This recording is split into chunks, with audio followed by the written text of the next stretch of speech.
Hello, everyone. I'm Candid, Frank Stanisci of CFL Talk. Welcome to the Spanglish World Network on Zingo TV, channel 250. Please remember to download the Zingo TV app at the respective app stores for iOS and Android devices. While you download the app, make sure you rate and leave a comment. Make it a good one. Both apps are free. Zingo TV is available on Google Chromecast, Amazon Fire TV sticks, Roku sticks, and also on all smart TVs 2016 forward. Now on CFL Talk, as usual, my good friend David Morassutti, fellow CFL fan, fellow man about town when it comes to the Canadian Football League. So I guess we can kick this thing off. Yes, we can, and we actually have things other than the pandemic to talk about. I'm excited. Well, we the short note is the hope is that we get it all comes down to the vaccine. So hopefully the federal government, there are promises of apparently a lot of vaccines coming to Canada, of which we'll share with the rest of the world. The talk is that it'll mean people will be vaccinated, everybody starting or by September. Dates to be confirmed later. And of course, we've talked about the Canadian Football League to review. It is, I think, both our opinions. I know it's my opinion, and I believe that the Canadian Football League, if it comes back, they'll come back and the season will start officially on Labor Day, which, as I said, is not a bad day to start because mentally and emotionally, the players, the fans, that really is when you really dig in and the season gets underway. So in this case, it'd be the start, with no real wind up, as is the early games before Labor Day. Yeah, I've heard a lot of training camps starting at the end of July, beginning of August. So that timeline does make sense. And you're right. It's if other than Canada Day, Labor Day is the most significant date on the CFL calendar. So to come back on Labor Day would have, I think, special meaning for this league, and it would make sense in that regard. And there's a lot. I mean, Ontario, our home, has been hit pretty hard this week, and just it kind of really put things into perspective about our whole trying to get the CFL back and realizing, well, the situation here has to be kind of more in control before you even think about having anything other than essential things in our lives right now. So I think taking a realistic approach as to when we can expect football, it's possible we can have it earlier, but given how the current landscape in this country, I think Labor Day would be a safe bet if we're talking about a best or worst case scenario, and one that I think the majority of CFL people interested in the league at every level would be satisfied with, considering honestly where we sit today. Another update, we've talked about the XFL and the CFL, whether they will become one, what will the relationship be like? Is it just talk about talk and that's all it'll end up being? What we are hearing from a lot of people within the Canadian Football League, at least even from the media side, as you know, we have seen people talk about don't give up the rules. We've seen that. We've seen the rules are going to go. Not that I want them to go, but they're going to go. And then there are people that say, well, let's get all in here and maybe the rules should go. And then from the other side, we're hearing from The Rock that he's telling people we're really not interested in changing the CFL rules. So everything, David, is up in the air. I think it's pretty much split between those four things. What do you think? I'm thinking it's a tug of war, and both sides are pulling right now, and we're not sure who's gonna fall over first. It's really, if I'm a CFL fan right now, there's a lot of different viewpoints of what this merger or alignment, as the CFL likes to call it, really means for the game going forward. It's speculation and rumors are one thing. When it's coming from a well-known place, that's another thing as well. And I think, the problem with, especially now, is when you have people with that blue check mark on Twitter, on social media, putting these things out. They're not all necessarily going to be true. They're just things that are being thrown out there. People are going to, fans are going to mistaken that or think of that as actual fact, and that can be very, it can be dangerous in a certain way, because then the conversation gets to to a certain degree, but it bubbles up to someone getting very angry about where this could be going and all that stuff. It's You have to be very careful with where the conversation is going, because really a lot of the discussion between the CFL and the XFL is supposed to be not made public because there's an NDA. Right. Doesn't they're not supposed, this stuff isn't really supposed to get out. So A non-disclosure agreement. In other yes, words, they get to say what they want and it doesn't get repeated, just for the people who may not know what that is. yeah, like other people aren't supposed to know what's being said in those discussions. It's just like if you're talking about creating a new product, both sides are saying no one is allowed to talk to anyone about this. Right. Well, but some people are claiming that they know what's being happened in these discussions. So somebody's not living up to their end of this proposed NDA. So either that, or somebody is trying to figure out what could potentially be talked about in these conversations happening right now. Absolutely. Okay. Well, I'll let you have the last word on that. And so there you go. Those are a couple of the main stories that continue to follow the CFL. And therefore, if you follow the CFL, if you cover the CFL, there are issues that you address out of respect for the league and for the fans and for the information that's out there. Other information that's come by is, of course, the global draft. Now, again, you hear people talking, and I heard so many complaints. Why so many kickers? Why so many punters? I hear all that, Yeah. and I wonder to myself. I say, okay, I get it, but with the global draft, I think, look at the global draft the way you look at the Canadian draft. Why are there so many offensive linemen in the Canadian draft? The punter kicker thing, when you're talking about outside Canada, and the majority of outside Canada is a world that plays soccer. And anybody who has followed the history of football at all knows that soccer players a lot of them become kickers. A lot of soccer players have been brought into even the NFL in the hopes that their ability to kick the ball could be translated from the round one to the oblong one. And so one shouldn't be surprised that kicking is something that the world draft would include. Not only soccer, Frank, rugby. Keep going. Like You're right. rugby. You're right. Throw that in too. And how many of those punters came from Australia, where I'm pretty sure rugby is a pretty big sport? Well, four of them in the first round are all Yes. from Australia, and they're all punters. And it doesn't necessarily mean they all played rugby. I'm sure they have a rugby background. But on top of that, I think what people, they're like, oh, they took punters. Like, punting in the CFL is not like the NFL. I think this is something that gets, some people don't really understand. Like, to be a punter in the CFL, that might be an even more important job than the actual kicker itself. Field position is crucial in the CFL. Being able to pin an opponent as deep as possible, or in many cases, if you look at these punters that were drafted, how many of them were scouted for how long their kicks went up in the air? Because the longer the kicks are up in the air, the better chance your team has to cover a punt. That's the one thing I've tried to study a little bit more about, trying to understand the nuance of the game and special teams, and especially in the CFL where there's no fair catch. And the punters have to play a big role in that to give their team the best chance to cover a punt, to cover the return.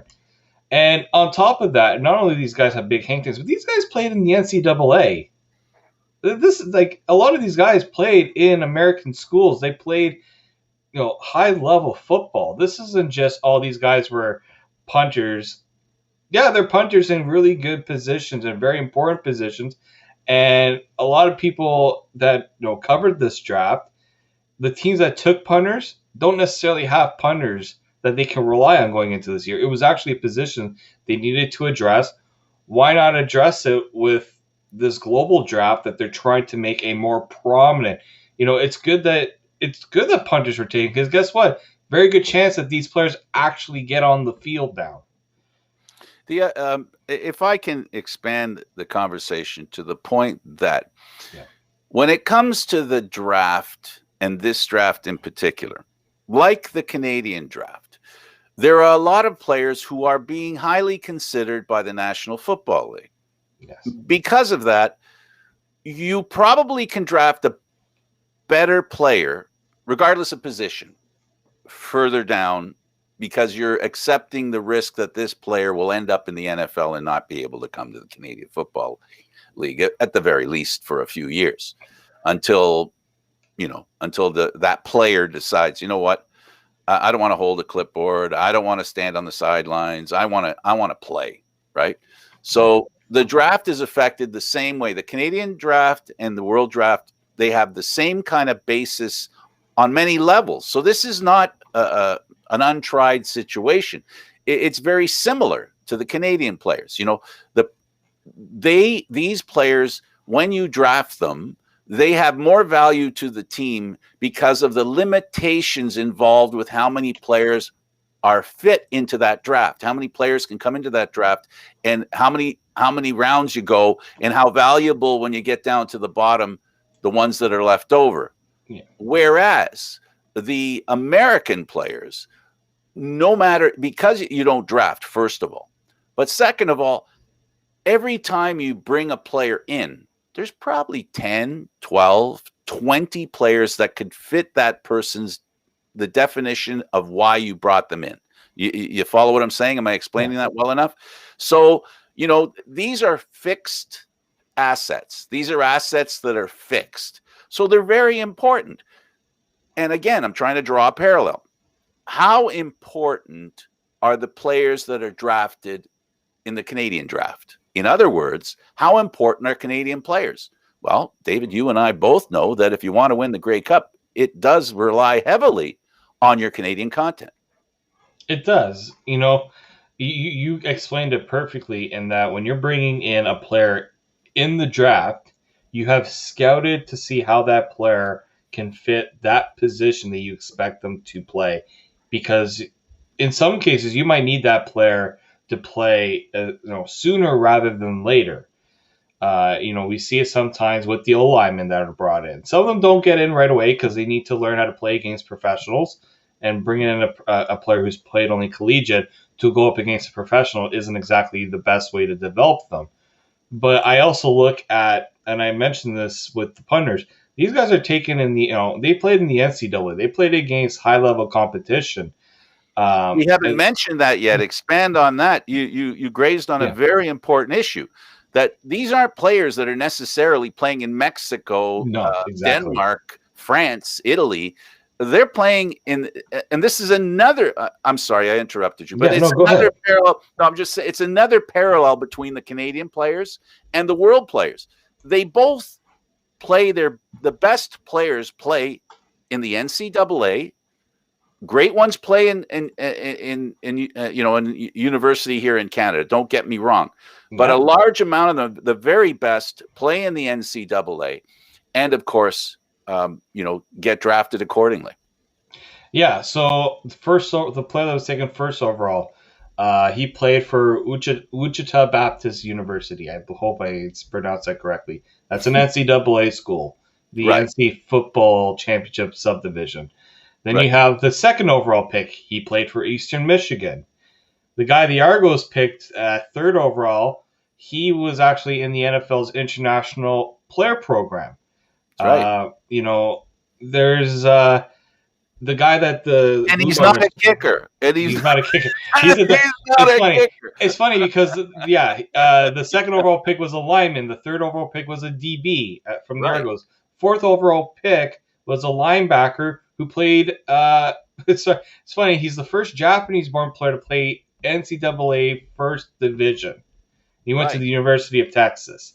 These are players that yes, some of them have played international, but a lot of them. It's funny because I think the CFL teams this year were like, you know what? Yes, it's nice to get these guys who are international, played in the international leagues, but if we can take advantage of the ones that played in arguably the best collegiate league in the world, Why not? we're gonna do it. Why not? Your goal is to get the best player you think you can get, and that's exactly what they did.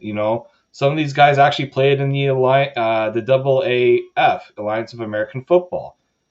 Some of them have professional experience, which I find a little weird.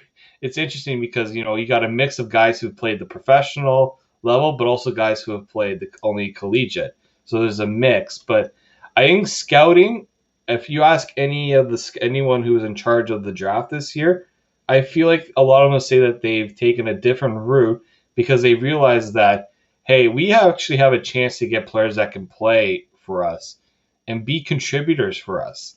And Absolutely. what better way than to make sure you're getting guys that have played? And we've seen it again, Frank, with the Americans that are brought in. These are guys that have played high level NCAA. Some have gone on to the NFL. That's where the CFL generally gets the best talent, or the guys that either played at a high level university and didn't get through, or just couldn't crack the NFL. Another connection. I'll bring you another connection because I love the connections. I love thinking this way. And this Oh is, yeah, the other thing is that as long as the CFL's been around, especially in its major heyday, when it was really, really, when the Argos were getting 40, 50,000 people in the stands, I'll mention a name, Dwight Edwards, born in Jamaica, was a non-import. That it's always been promoting what Randy Ambrosie did. A lot of people say, well, now look, he's going over here and he wants to start getting these other players from everywhere else. What the heck? Come on, man. Think about the Canadian players. Well, Randy Ambrosie played when I think just before Dwight Edwards started, and he was a Jamaican, and he was considered a Canadian talent at that time. He was not, he was not an American. Back then they called him American. So you were either American and everybody else. So what we're seeing here is really a promotion, not the action of bringing players who weren't born in Canada or the US into the Canadian Football League. We're talking about highlighting the road that they can take to come to the Canadian Football League. It was a secret until Randy Ambrosie did this. It isn't that he invented this idea, bringing in these European, Mexican, everybody outside of Canada, the islands, wherever, Africa even, because one of the players got drafted that's from Nigeria. So he didn't invent this. For the people who like to blame him and say, look what he's doing, he's changing our game. No, what he's done, and the first interview I remember talking to him, and I'm proud of the fact that I was the only reporter in a scrum that understood what he was trying to do, and he said that to me while we were interviewing. So, and it's because I guess my ethnic background, but because of my love of the diversity of the Canadian Football League, how it opens its arms to everybody, and it does. Unfortunately, now we're doing it obviously. So some people are misunderstanding that this is some sort of new, oh my God, they discovered these football players. Look at them. Holy mackerel. They come from Nigeria. They come from the Netherlands. They come from Japan. Oh my God, this is crazy. But do they really have any talent? Well, we're going to find out. And now we're actually tabbing them, not labeling them, tabbing them for interest. If you're an Argo fan, Taiji Sanko of Great Britain is now somebody that's on the Argo fans' radar. So what of this guy? He's a DB. What's the chances of him playing? Really? Where did he play? Oh, he played, in the NCAA? Oh, didn't realize that. So wait a second now. So these are basically players that otherwise would have walked onto the field or onto training camp or onto the sidelines or onto, like I said, training camp, and then they would get a shot to play, and we'd see a little story about him. On this player born in Britain, came to the Argo training camp. He looks like he might be a good DB. Wonder if he's a keeper, and then do a story on him. Right now, what we've got all these stories on all these players come from all these places. It's not a bad thing. It's nothing new. We're just highlighting them now. So that's the only difference, in my opinion, from before Randy Ambrosie 2.0 till now. It's the only difference. We're just now we're listing them. We're looking at all of them. We're telling teams, we want you to tell us which one you want, and you're all taking turns picking one. Not only that, Frank. I mean, as someone who loves these stories, think of the people who are watching, the audience, trying to bring in different demographics to try to get interested in watching the league. The Japanese player who was taken 4th overall. I don't know if you watched the moment he was drafted. This didn't look like a guy who was, this was somebody who saw this as a significant moment of his career, to have a career in playing football. He probably was told, Japanese players usually don't play football. Well, we talk about how many people from different countries are now breaking through and setting a new standard for who can play what sport, and also just telling these kids, hey, you can do it. There's a Japanese player that's going to be playing in the CFL. There's as you said, someone from Britain that's going to play in the CFL. That's significant for those who are live in a very diverse country like Canada, that want to see something that they can relate to. And take the next step. I'm going to ask you a question now, because you're going down the road, and I want you to talk about this. How important is that in a multicultural place like Toronto, Montreal, and Vancouver? I especially Vancouver has a very high Asian population.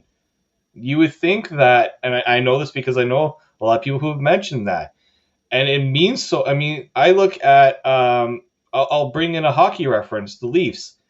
Nick Robertson, he's Filipino. That really does. A lot of people can gravitate towards that person. They love it when they have someone that they can relate to, that relates to their culture, relates to how they are, their way of life. I'll even speak personally to myself. I'm an Italian.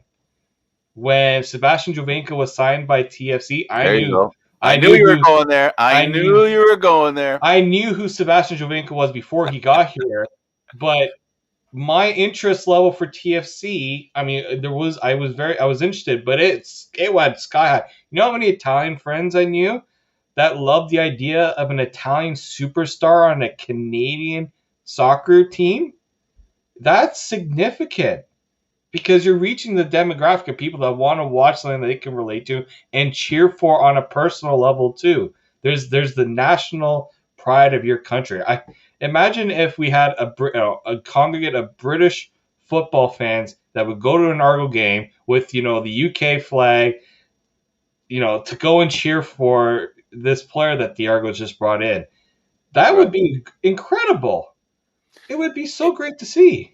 It's true, and the fact is, it's about making the league relevant, and part of the relevance is the relatability that's required by fans, because the whole reason why sports exists, the underlying interest why sports exists, it's about us and them. It always comes down to us and them. The more people you can include in the us, right? Yeah. The more interest there is, the more people that will be part of the us. It's creating a bigger us. And then the them is the same thing. The more thems you can relate to, the more it's like with the Americans. When we bring in a great American player, the interest rises a little bit. So with the Canadian Football League, it's, I guess, what they're trying to do. And they will succeed. I'm telling you, if they are around, I say if only because, unfortunately, if is more than just two letters, right? Right now, when it comes to the Canadian Football League, and so if it's around, which I think it will be because it becomes more relevant. It has to be more relevant. A lot of people suggest, the relevance. What makes it relevant? Well, I think the players make it relevant. I think that the interest that fans have on the team and whatever generates that interest has relevance. Where the players, play or came from originally in a multicultural community like Toronto may have some relevance. I mean, picture this.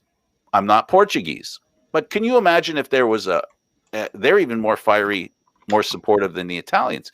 If a player was drafted out of Portugal that played football, whether he's a kicker or running back or whatever, trust me, the Portuguese community would hear about it and they would be reminding people, and that's a great thing.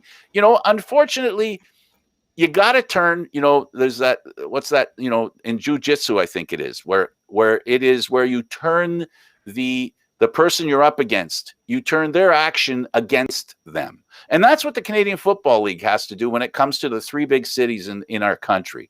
Toronto, Vancouver, and Montreal have a very large ethnic community. So if the CFL, and this is when I talked to Randy when he first said about this, I asked, was this the motive? And he said, yes, exactly.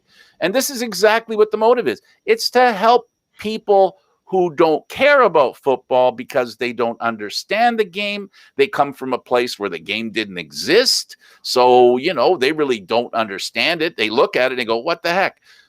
But then if you bring somebody in that they can relate to, in life, this is what we're learning, all the way around. It happens with hockey in black and white, right? It's all about relating. So sports is a way of unifying people and being inclusive. So these are all the things you've been talking about. All I've been talking about is about being inclusionary. It's about bringing the game to everyone, and hopefully a percentage of those everyone's will actually go through the turnstiles and come watch the game for whatever reason, of which we hope there are many, not just one. Even these little tiny reasons, like you said, relating to the fact that with TFC when Javinko came, and for other fans of the Canadian Football League who go, when that guy comes up, and it'd be great if there. I don't know. The problem is when the game's being played. This is my negative side. I agree with you on all that. The problem is they don't have a banner in front of them. Like when you watch the World Cup of hockey, or when you watch the All-Star game, they've started to put where the player's from. That's kind of nice. That when that game, the All-Star game in hockey, is broadcast around the world, people from all those countries go, well, I didn't know he was from here, because a lot of the players in hockey have names that you would think they were from Finland, but they're from Czechoslovakia. They have names like Swedish names, but they're from Russia. So, I think people enjoy, exploring their culture and feeling as though their culture is respected. And for those of you that don't like the idea, take a back seat for a second, let this thing play out, see what's going on, and have an understanding of the Canadian game needs to be making an impression in the world. It's the only way it'll survive, I think, because of the giant shadow that looms coming from south of the border, otherwise known as the National Football League.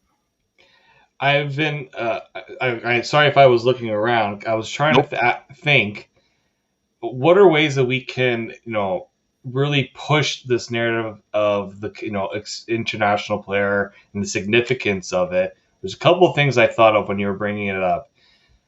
Let's not forget the CFL has always, been lauded for its diversity. With that whole diversity is strength campaign, that was probably one of the biggest marketing campaigns I think I've seen the CFL made, because it made headways down in the States. It got on CNN. That's significant for the CFL. And I was thinking to myself, I wish I had one. I don't have a football helmet. I had a bobblehead. I was going to look and see if it was on the bobblehead, but I just decided to look up at pictures instead. On the back of a CFL helmet, the player's number, the Canadian flag, the CFL logo. What if It can be on the helmet or it can be on the back of the jersey, not very big. You put the flag of where that player is from. So if a player is from Finland, instead of the Canadian, I know it's the CFL, but instead of putting the Canadian flag, this player's from Finland. He's playing for his country. Put the Finnish flag on there. Well, When they're you could have both. You could have both. You yeah, should put the Canadian flag on one side and then the other one, and then the other stuff in the middle.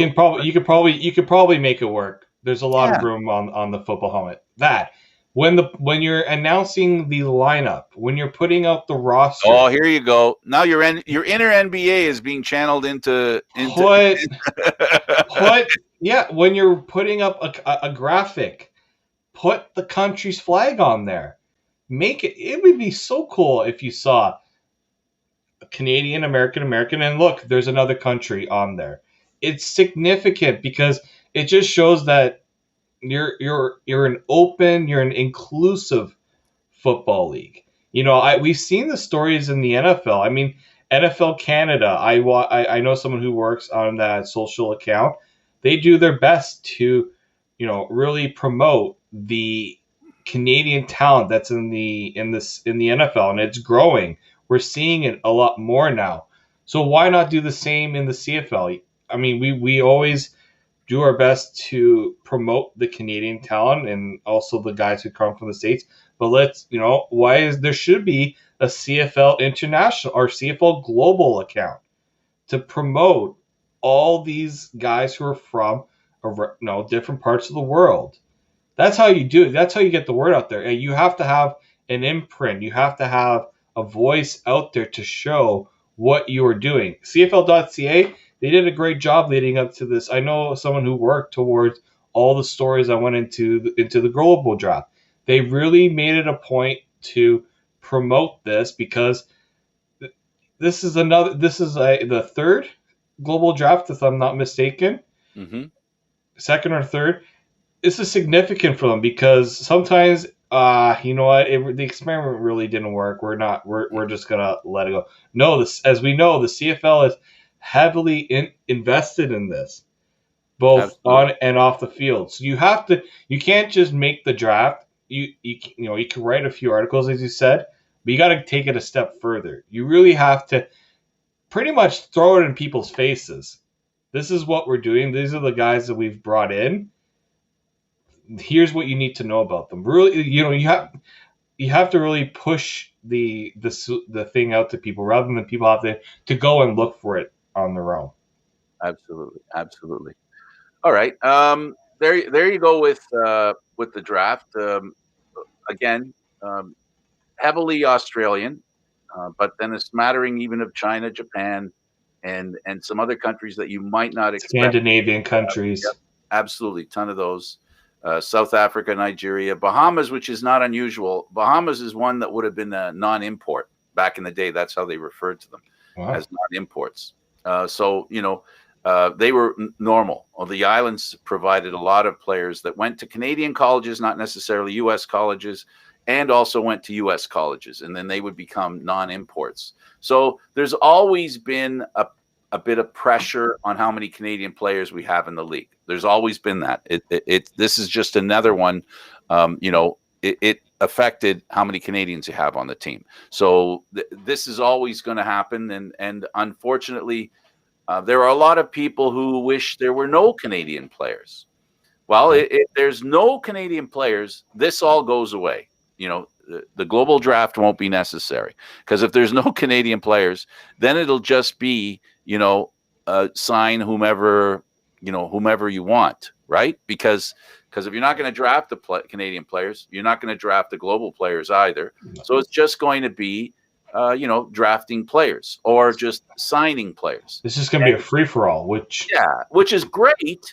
But also, I don't know. I guess one has to gauge their belief in how important drafts are, right? How promotional drafts are. That's what it's going to come down to. Is the draft a worthwhile function, or is it more about nothing? Those are the determinations that are going to have to be made.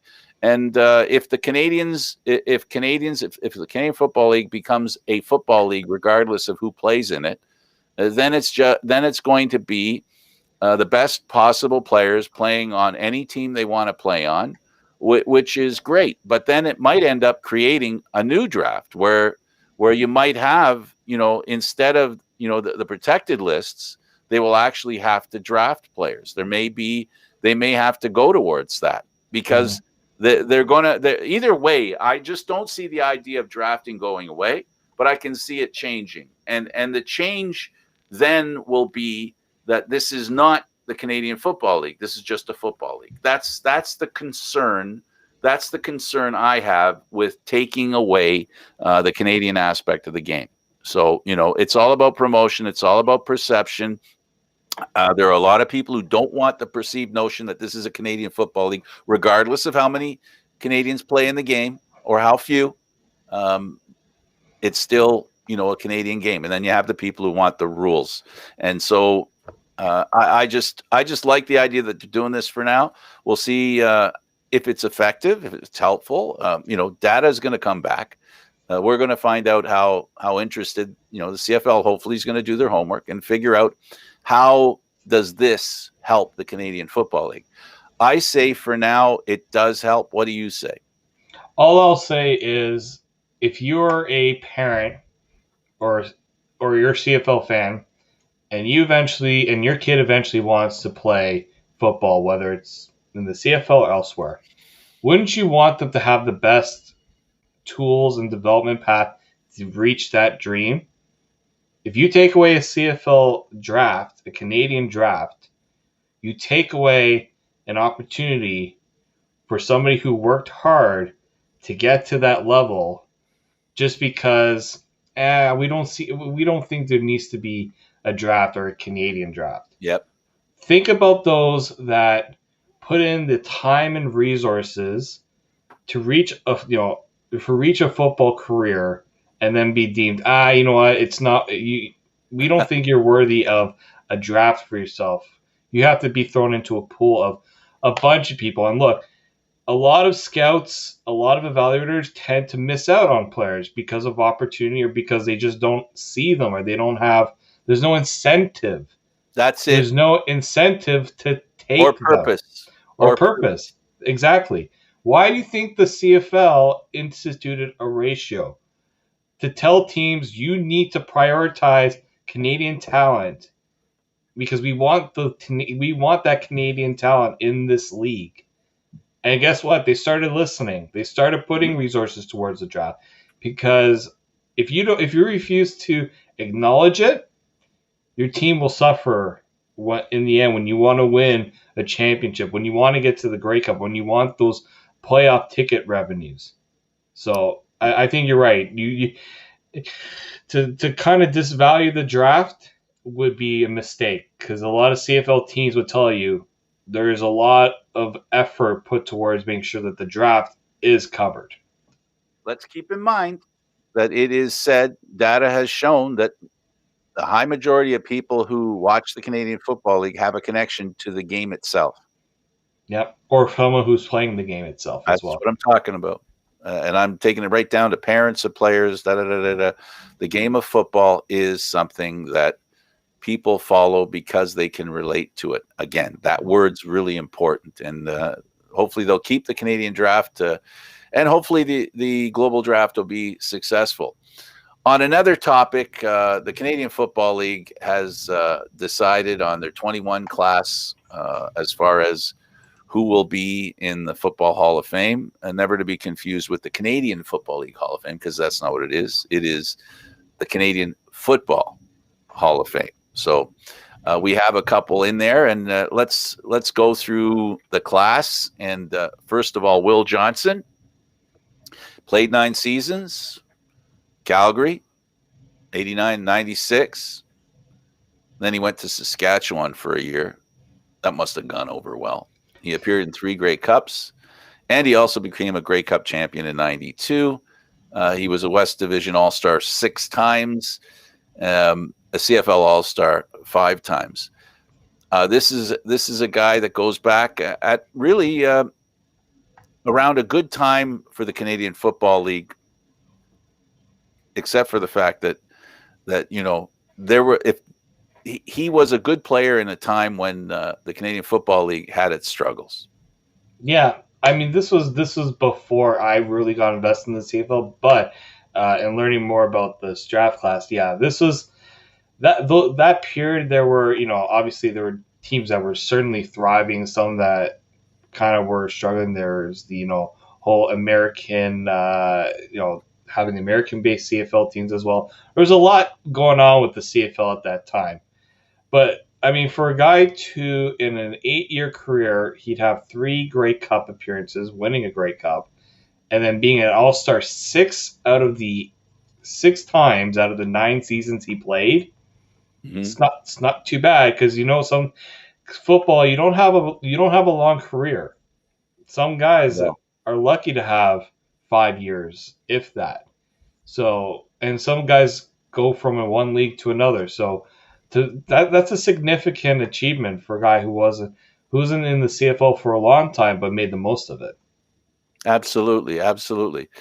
Then we have, of course, Marv Levy. I'm surprised he isn't in yet. That this is the first time Yeah, that. yeah. Like this is someone I've known for like again, well before my time, but also a guy I knew quite a bit about.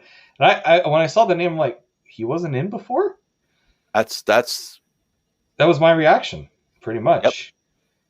He had success on both sides of both in Canada and the U.S. I always think that's a significant accomplishment for any Hall of Fame. A top Canadian Coach of the Year. He he had a pretty impressive record when he won 2 Grey Cups, if I'm not mistaken, with the Owls. I thought he would have already been in, but maybe some think more towards his years in the NFL than in the CFL. That could be the case, but he's only one of 3 to be in both Hall of Fames. It's Absolutely. pretty And significant. the time spent in both leagues. He began in the Canadian Football League, like we've seen other coaches that have become very, very famous. I can think of one in Minnesota, and then a few others that have, their coaching very important to the game. And Marv Levy, his importance to the Canadian game is the fact that I think he was a big part of changing, the way football was played, not just in Montreal, but in the Canadian Football League as well. He brought in a lot of great people to become coaches. He had a lot of coaches that have moved on to be, important in the Canadian Football League. I mentioned Bud Grant, before Marv Levy made the transition from the Canadian Football League to the NFL. And a lot of the success that was had at that time with Marv Levy going to the NFL was because of the success he had in the CFL. Guys like Marv Levy are the reason why guys like Warren Moon got a chance Yeah. in the NFL, because all of a sudden people said, wow, there's some good players and some actually good coaches too in the Canadian Football League. So, he was a builder. That's why I guess part of the reason why I'm surprised he isn't in sooner. Because to me, he was a builder of the respect of he was one of the main people that built respect for the Canadian Football League. I guess maybe because he coached Buffalo, maybe that doesn't get a lot of respect, I guess.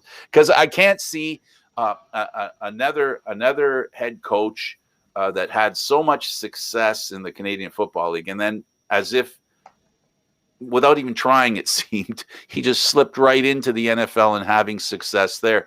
So he speaks to the ability of the players and the coaches in the Canadian Football League and their international appeal, and that meaning in North America and the NFL. I really enjoyed the way he handled himself, and we were in on a call, if you remember, a Zoom call with him talking about the Grey Cup, and he's I think he's in his 90s now.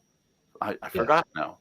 But he's in his 90s, and he's other than his hearing, his brain is awesome. He's my mother's the same kind of age, and they're lucid. It's amazing to see people in their 90s that are lucid, and because it took so long, I'm glad he's alive and Able to enjoy mentally it. fantastic to enjoy it and to also help answer some questions about it, what it was like back then, like he did, on the Zoom call.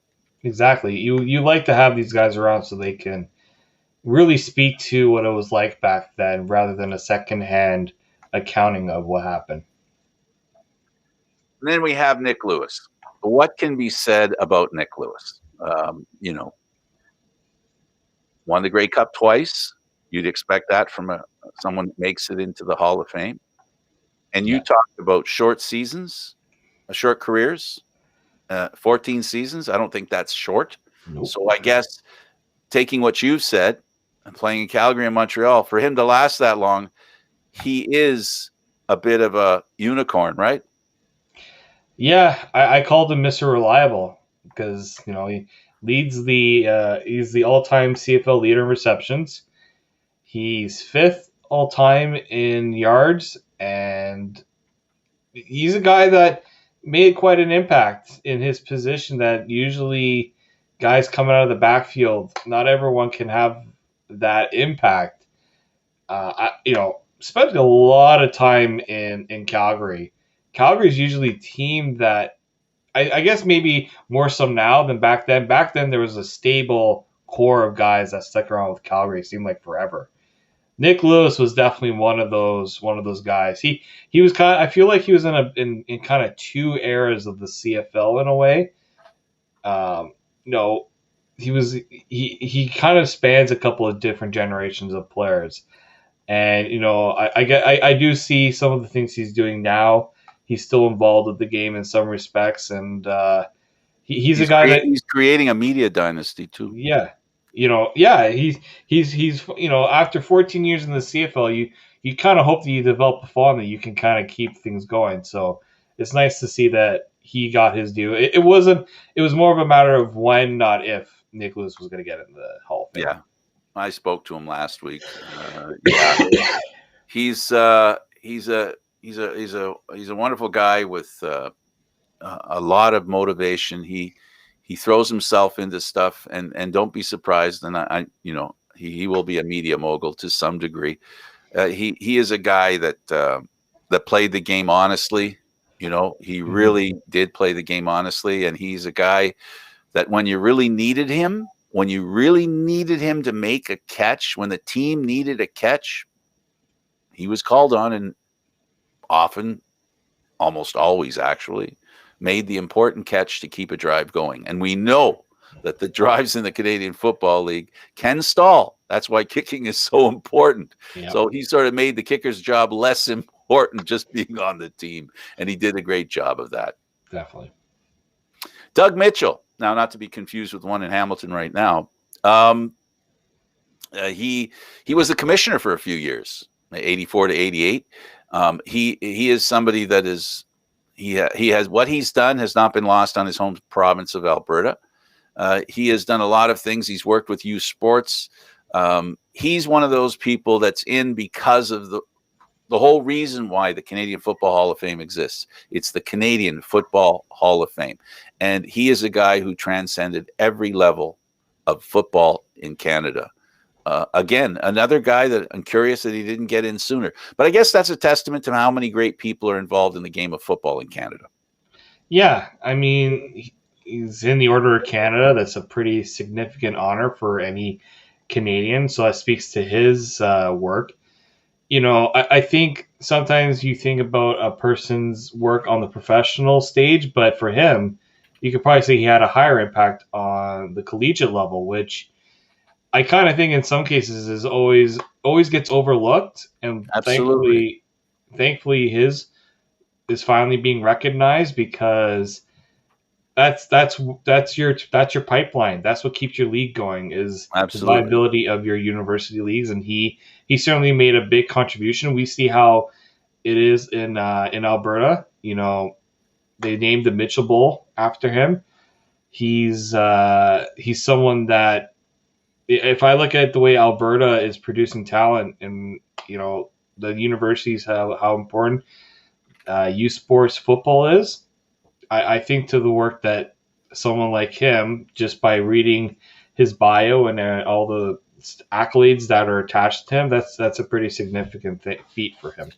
Okay, we're short on time, so Orlando Steinauer. Yeah, we can't just brush over Orlando Steinauer for sure. So go ahead. I mean, somebody that's still involved in the game. You know, I remember Orlando from his time when he was. This is my era of when I started watching football, and he's probably one of the first defensive players that I recognized even after he left, when he came back as a coach, and you're just like, oh yes, he played for the Argos. He was part of the Argos Grey Cup team. I mean, he wouldn't have won it with Hamilton. It's a little. Maybe eventually he'll win one as a coach. You know, I think the only time I'll ever cheer for Hamilton to win a Grey Cup is because Orlando's the coach.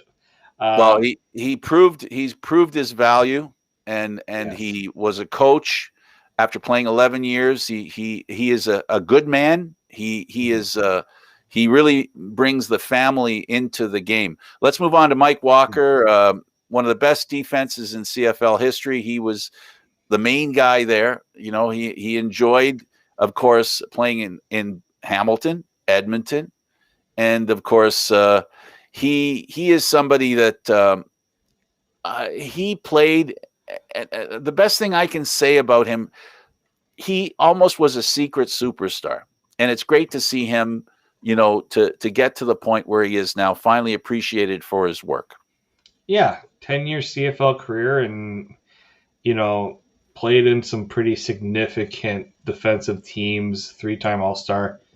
A really good career, and I know a lot of people valued the work he did on defense for sure. Absolutely. And then we have Don Wilson, same era. You know, a defensive back, played for both Edmonton and Toronto, and of course BC. A great player, you know, played 197 games. He appeared in 4 Grey Cups and won all 4. That's a pretty Mr. Perfect. Eh? So if he's on your team, you're going to win. That's fantastic. So he had a great year. And then with the little time we have left, we have Bob Hooper. You may not know who he is. He's being given the award posthumously. He was an institution at CHML Radio in Hamilton, where he began working as a broadcaster. And, of course, broadcasters do have a place in the Hall of Fame, and great Bob Hooper is one. And then a guy that I grew up watching all the time, Bernie Pascal. Now, he goes too far back for you. But I will say to you this. He was, now I forgot his name, play-by-play guy from BC that was on last night with Toronto. Jim Houston. Yes, he was Jim Houston before Jim Houston was Jim Houston. Bernie Pascal, if it was important and it had something to do with the West, BC in particular, he was the guy. He was the guy that would be the voice of that game. He did lots of different games. He was here even in Toronto. You know, he was on BC TV for 30 years. 30 years. And, of course, he's also a member of many halls, including the BC Football Hall of Fame. So this is a guy who did a lot for football. The Grey Cup, he called the Grey Cup from time to time. He was in the group whenever it was he was involved. One of the best broadcasters in Canadian history, not just to do with the Canadian Football League. You got something about him? No, I know the name Bernie Pascal. I mean, you don't get into media without knowing his name. And, you know, yes, you're right, Frank. Broadcasters definitely have a place in the, you know, a lot of Hall of Fames, because they're the ones that bring the game to the people. And he certainly did that. He certainly did. Bernie Pascal, the last one to mention. Well, David, that ends another show for us. Always great. I'm Candid Frank Stanisci. Thank you for watching CFL Talk, seen live Mondays at 1 p.m. Eastern Standard Time. This show can also be heard on the Spanglish World Radio Network. For CFL Talk news, entertainment, and other sports programming we offer, please check out SpanglishWorld.ca. Spanglish World. Watch it, hear it, read it, download it, and live it. Thank you for watching. I'm Candid Frank. Until next Monday, 1 p.m. Thanks for tuning in.